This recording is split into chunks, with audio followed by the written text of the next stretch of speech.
ஆரம்பிக்கலாமா?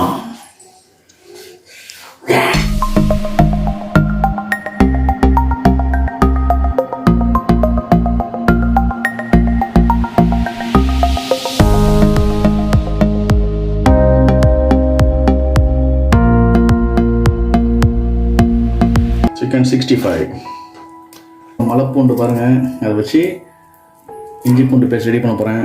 இதை வந்து நம்ம சிக்கன் 65க்கும் போடலாம், பிரியாணிக்கும் போடலாம். செம்ம டேஸ்ட்டாக இருக்கும். கொடைக்கானல் சைடு போனீங்கன்னா இந்த பூண்டு மறக்காமல் வாங்குங்க. எவ்வளோ பூண்டு எவ்வளோ இஞ்சி போடணும் மாஸ்டர்? இஞ்சி பூண்டு பேஸ்ட்டுக்கு ஈக்குவல் குவான்டிட்டி போடலாம். நான் 100 கிராம் இஞ்சி 100 கிராம் பூண்டு போட்டு அரைச்சி அதுலேருந்து பிரியாணிக்கு ஒரு 4 டீஸ்பூன் எடுத்துப்பேன். சிக்கன் 65க்கு ஒரு 2 டீஸ்பூன் எடுத்துப்பேன். இந்த இஞ்சி பூண்டு எதுக்காக பிரியாணிக்கு போடுறாங்க மாஸ்டர்? இஞ்சி பூண்டு தான் வந்து டேஸ்ட், அந்த பிரியாணியோட மெயின் ஃப்ளேவரு. பிரியாணின்னு அப்படின்றத ஃப்ளேவர் கொடுக்கும்ல, நம்ம ஸ்மெல் வரும்ல, அதுக்கு மெயினே இந்த இஞ்சி பூண்டு பேஸ்ட் தான். மற்ற குழம்புக்கெலாம் நம்ம இஞ்சி பூண்டை கட் பண்ணி போட்டால் தான் சூப்பராக இருக்கும். ஆனால் பிரியாணிக்கு மட்டும் அரைச்சி போடணும்.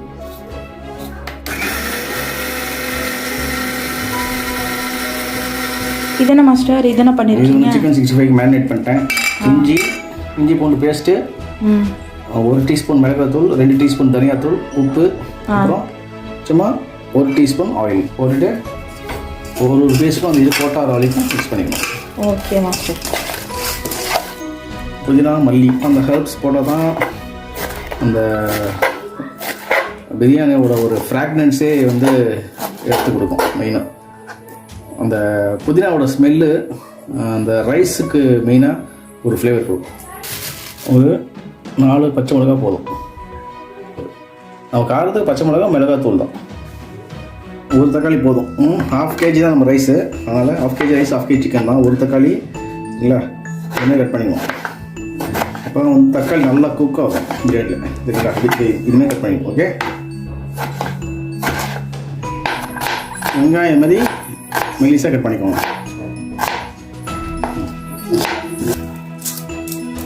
2 கப் ரைஸ் போடுறோம். சரிங்களா, 1/2 கிலோ கரெக்டாக வரும். ஃபஸ்ட்டு ஒரு 100 கிராம் எண்ணெய். அந்த 100 ml எண்ணெய்க்கு அப்புறம் பட்டை, லவங்கம், ஏலக்காய், அப்புறம் நம்ம பொடிசாக கட் பண்ணி வச்சுருந்த வெங்காயம் ஒன்றாக போட்டுருங்க. போட்டு as usual golden brown. Chicken 65 ஒரு 1/4 மணி நேரம் அப்படியே நல்லா ஊறிட்டதுக்கப்புறம் எடுத்து இது மாதிரி எண்ணெயில் டீப் ஃப்ரை பண்ணிவிட்டு எடுத்து வைக்க வேண்டியதான். இப்போது வெங்காயம் நம்ம பொன்னிறமாக வதக்கிட்டோம். சரியா, ஸோ கருகக்கூடாது, ப்ரௌன் ஆகணும். கருகிறதுக்கு முன்னாடி ஸ்டேஜ் அதில் நீங்கள் ஸ்லோ பண்ணிடணும். இன்னும் நல்லா ப்ரௌன் ஆகி கிறிஸ்பி ஆகிடும். இப்படி பண்ண வச்சுக்கோங்களேன், பிரியாணி கெட்டே போகாது. அதனால தான் வந்து எப்பவுமே ஆனியனை வந்து நல்லா ஃப்ரை பண்ணுவேன். நம்ம வச்சுருந்த ஒரு 4 பச்சை மிளகா, புதினா மல்லி அப்படியே போட்டு எண்ணெயிலே வந்து ஃப்ரை பண்ணிக்கணும். இந்த காரம் வந்து அப்படியே இறங்கிடும்.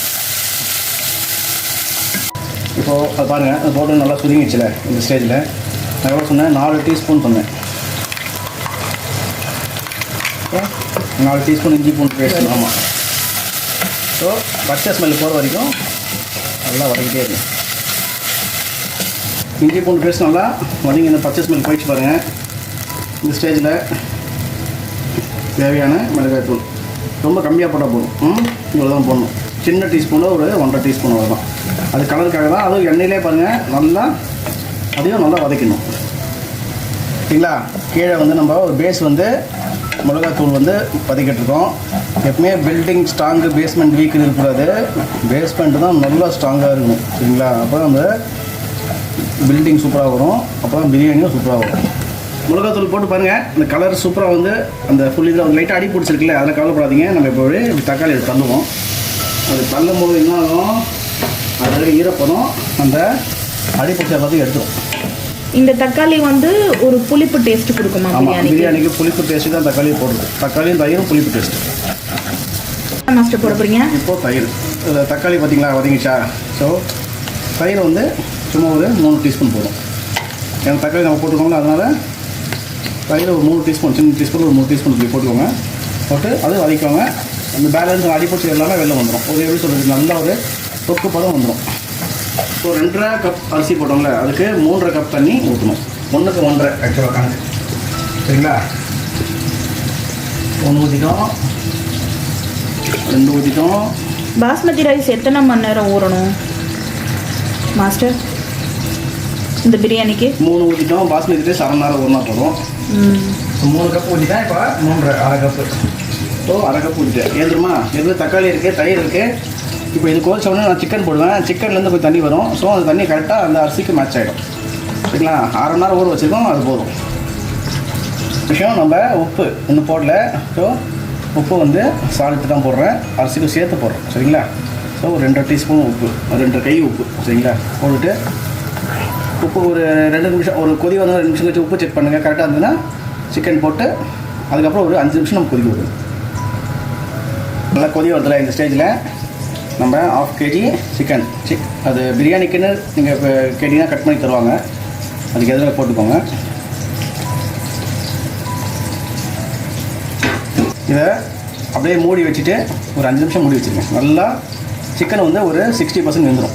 அதுக்கப்புறம் நம்ம ரைஸ் போட்டு பேலன்ஸ் 40% தம்மில் வைக்க போகிறோம். சரியா? இப்போ பார்த்திங்கன்னா நல்லா கொதிக்குது. 5 நிமிஷம் நல்லா கொதிச்சு. இந்த ஸ்டேஜில் நம்ம நல்லா க்ளீன் பண்ணி வாஷ் பண்ணி இது வச்சுருந்தோம்ல பாஸ்மதி ரைஸ் அப்படியே போட்டுருங்க. பாஸ்மதி ரைஸ் ரொம்ப அழுத்தமாக போடக்கூடாது, உடஞ்சிடும்.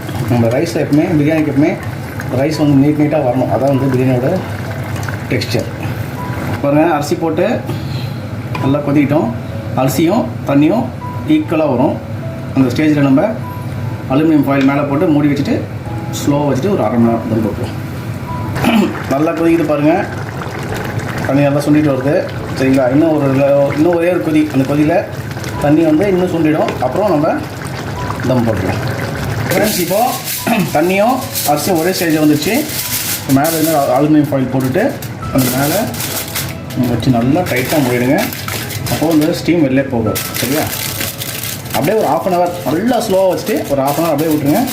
அதுக்கப்புறம் எடுத்து பார்த்தா சூப் தம் போட்டோம். கேப்பில் குக்கும்பர் கேரட் சாலட் பண்ணிடலாம். நல்லாயிருக்கும் பிரியாணி.